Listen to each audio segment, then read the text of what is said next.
ओम प्रकाश वाल्मीकि जी की कविता है ठाकुर का कुआं। ये किसी भी जाति के विरोध में नहीं है, ये उस सामंती व्यवस्था की जो वास्तविकता है उसको बता रहा है कवि।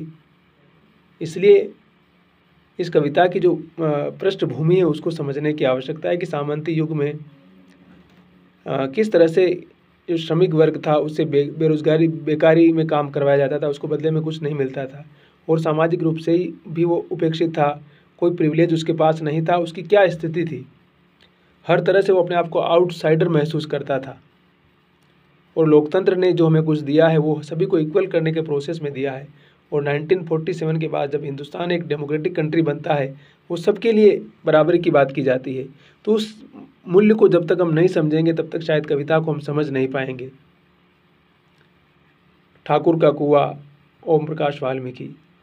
चूल्हा मिट्टी का, मिट्टी तालाब की, तालाब ठाकुर का। भूख रोटी की, रोटी बाजरे की, बाजरा खेत का, खेत ठाकुर का। बैल ठाकुर का,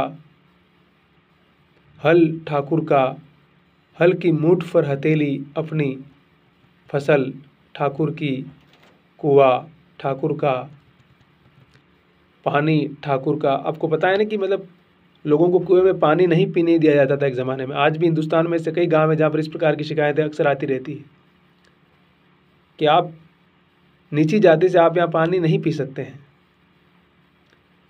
इसलिए कवि कह रहा है पानी ठाकुर का, खेत खलिहान ठाकुर के, गली मोहल्ले ठाकुर के, फिर अपना क्या, गांव शहर देश